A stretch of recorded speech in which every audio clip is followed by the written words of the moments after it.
All right. Welcome, everybody, to the Retire Well podcast. We are your hosts, Alicia Kay, Patricia Caloca Massot, and Julie Lampy. We are offering a fresh and comprehensive perspective, helping you see retirement through a new lens. We are three female entrepreneurs in Central Florida who are passionate about serving the pre-retirement and post-career adult. Let's get started. Patty, please introduce your guest to us today. Absolutely. I am so excited to have Claudia Laine here with us with Movements for Life. Claudia and I have known each other for quite some time now, right, Claudia? You even worked for me once. I know, right? So we met a few years back in a very interesting program that was based on strength and conditioning to help older adults stay independent, right? And improve on balance issues that might come up as we age. And it was a fascinating experience.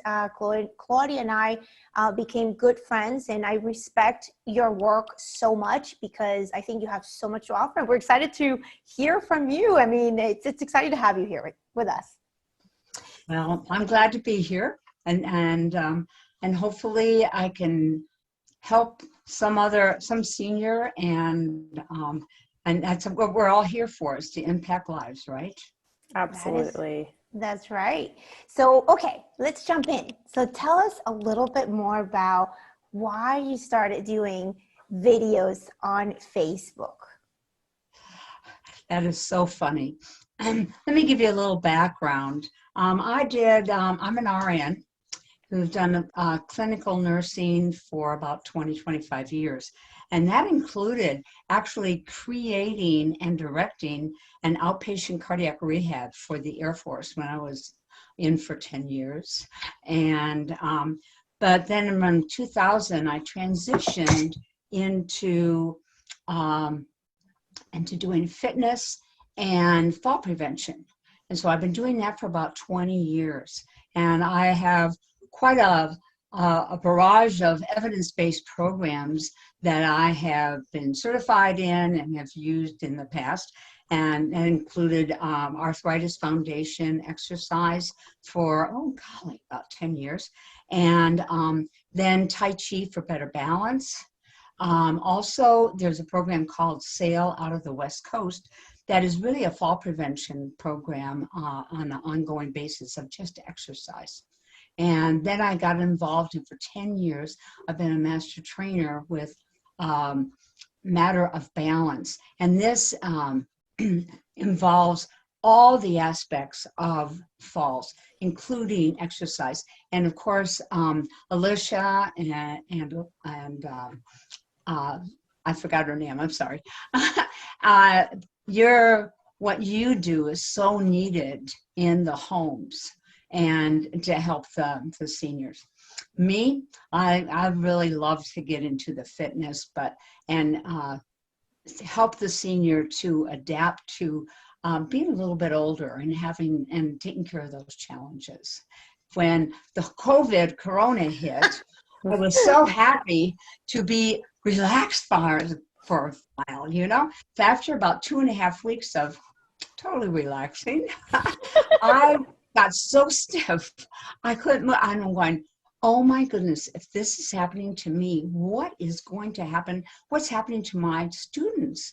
So I sent a great big list out to everyone of all the places they could go to get exercise and blah, blah, blah. And I had at least 2 people take advantage of it out of about 100. So, and they all said, no, we want you. And so I just started doing videos, and I did a Facebook group. The funniest part about all of that is I have spent 20 years refusing to do videos all the time, saying not a chance, I will never, ever do videos. Oh, you never say never. Yeah. Do you mind if I jump in here, Patty? So I think it's so funny. We've talked about how COVID has pushed us to do things, and the Retire Well podcast is one of those things like that. I don't know would have happened if COVID hadn't hit. So there has definitely been a silver lining. And you also you've talked about your clients interacting with you on Facebook. And that's a topic that we are constantly talking about, is how do we reach our audience? And so what kind of participation did you get with your clients on Facebook? Are your clients on Facebook, or were they looking for YouTube videos? Like how were they okay with that? Like, what was their response like? Well, I found out that probably only half are on Okay. Facebook, number one. And just like anything else that you do, they jump in at the beginning, then you kind of lose them. Okay. And it does take a constant hooking up with them and actually private messaging them, or else giving them a call and asking how they are and kind of miss you and that type of thing for them to join. And that's why I'm thinking of going on YouTube, because like you said, half of them aren't even on Facebook. None of them, well, or I take it back. There's at least 3 people that I know of that are on Instagram. So forget that. I'm not getting anything out of that. So we should cancel our plans of having an Instagram account, you're saying? At least for now. Let's give it a few years, right? The younger ones, yeah, sure, absolutely. But you are only going to get the ones that are just turning 65 now. But otherwise, by the way, I don't know if you know that I'm 75. And you look amazing. I know. Oh my God. Like, what is your skin regime? I mean, I feel like that's a topic for another day. Like, Another we're episode, going to okay. have to have you come back. We'll stay on topic and make sure we discuss the important parts of fall prevention. But I got it on soft. No. That's wonderful. Well, this takes us to the next question. Perfect. So, right? So when we're talking about maintaining quality of life, right, as well as independence, it seems like the topic of balance, it's a biggie. What would you say about that? What is the most important thing that, older adults need to be looking out for when it comes to balance? Sure, understand. And yes, it is balance, but the main thing you're looking for is quality of life and independence. And to have quality of life and independence, you better not fall. And that is in the forefront of their minds, because they watch TV and they see all these ads about people falling and that type of thing, and hear all these devastating statistics. So yes, balance is very much on the forefront of their minds. And the thing I tell them to do is to keep moving. They need to keep moving, and they need to take up their, get better strength, especially in the lower body. And if you just do those, your balance will improve. Not maybe what you want it to be exactly, because they're probably trying to stand on one foot and finding that very difficult and that type of thing. So there's a lot of things that they can do. And one of the things that I have a lot of my clients is that they all have they'll have dogs or something that they can go walk, and all of them say, oh, I'm so thankful for my dog, at least I get out and walk. Well, that dog would really appreciate if you could walk a little faster, well, after they finish their business, of course. Oh my goodness, that's so good. I mean, you talked about some of the statistics on falling. As my father has Parkinson's, and so he's really lost a lot of his mobility, and we really saw that, like, as he's progressed further and further into the disease, like, when he is able to do less, the deterioration happens so much faster.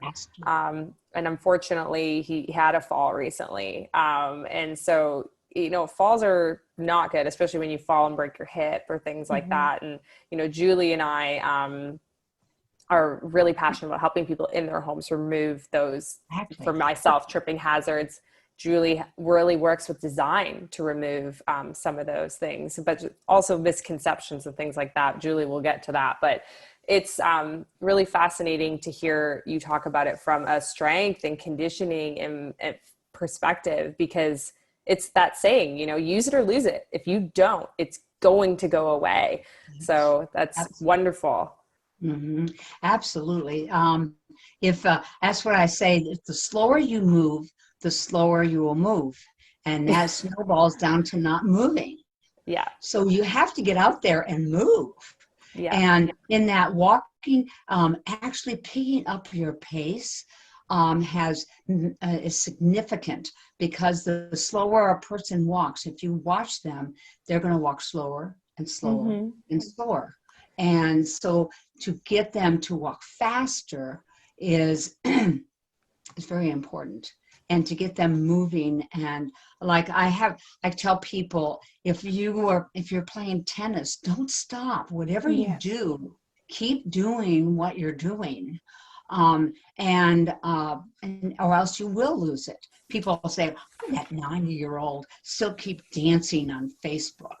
And that's crazy. And I said, the reason is she never stopped. She's been doing it all her life. And she didn't stop. You stop playing tennis, all of a sudden, I can't play tennis. You stop getting on the floor to pick up things, or to look for that $100 bill under the couch. Yeah. Shopping, right? And if you stop getting down there and doing that and getting up, all of a sudden one day you say, oh my goodness, I wonder if I can actually get up from the floor. And so therefore, I tell people literally to get down on the floor and get back up. If you think you can, you better keep on doing it several times a week. Or else you'll suddenly get that feeling like, oh my goodness, I'm not sure I can do this.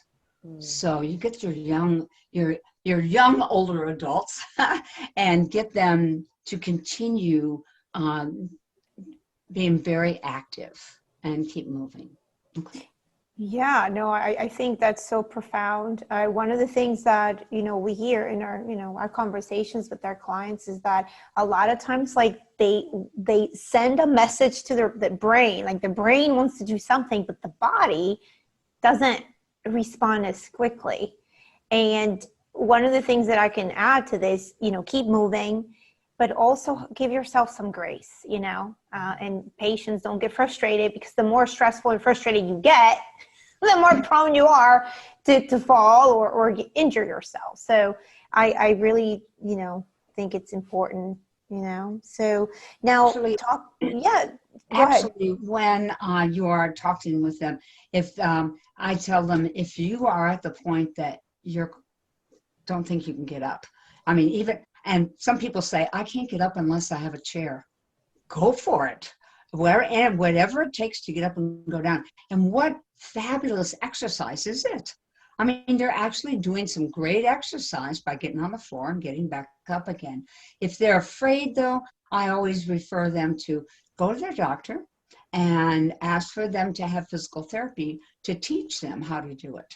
And the physical therapy will have to figure out how they can get up for themselves, because it's different for every senior that you work with, that type of thing. By the way, too, when you have your older clients, which both of you I know work with, the family always wants to try and help them, don't they? They're so sweet.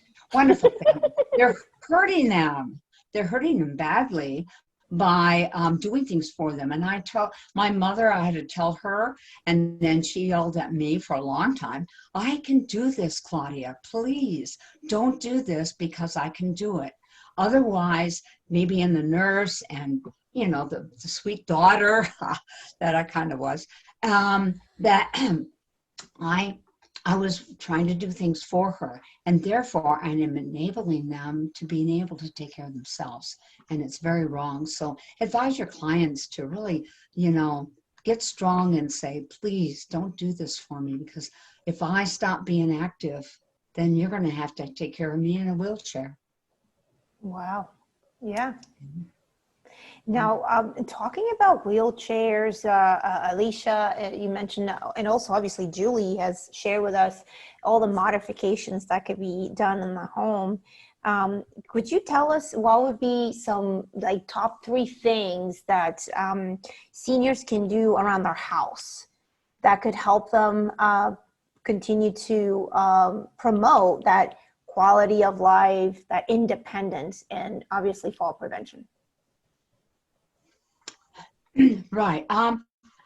One of the first things I tell them to do, because most of them, when they were teenagers, they went to dances and things like this and loved music. I tell them to go back, get their rock and roll, get their salsa or merengue, reggae or calypso, whatever it is, and put it on during the day, especially when you're doing housework. And just start dancing with it. My problem, of course, when I did housework and put the music on, I danced and forgot to do the housework. But the dancing, the dancing part though is you getting loose in the hips. They don't fall over dancing. They start dancing just like your father, if he was danced at all. They get out there on the dance floor and they're fluid. They're beautiful. They do an Never awesome. seen my dad dance. Oh, that's just at my wedding, I saw him dance, and like we danced together at my wedding. But yeah, not a lot of rhythm in that man. yeah. Well, I knew a couple that he had very bad Parkinson's, and when the music played and they got on the floor, the Parkinson's totally went away. Wow, And that's amazing. You know, there. We could talk later about some of that, but Yeah. but if you're moving around, you are working your balance by dancing. I mean, try doing the twist, okay? Mm-hmm. And all those will really help. Also, like I've mentioned before, picking up your pace and going and walking a little faster and things like that. There's a test which I use as an exercise called the sit-stand, where you sit down on a chair and stand up. Yeah. And actually, the worse you do in that, the more chance, the higher the morbidity within 6 years. Yeah. So I work with all my students at every single class to sit and stand 10 times in a row, or do it for a solid 30 seconds up and down. Not trying to make any big race or anything like that, but working on taking your hands, cross them over your chest, and not using your hands to get up and down. That is an incredible exercise that will really help in fall prevention. So just doing that, like maybe before breakfast or after lunch, and when you're sitting down at the table, if they can remember, maybe put a big sign next to their plate or something like that to do that. And then, of course, moving their joints around and things like that. But, and then balance will get better with that, but you still have to do some balance exercises. And standing on the one foot is good. Standing on your toes and trying to maintain that can be very difficult for them. And I tell them I walk around my house on my toes. A lot of little things there that they can do.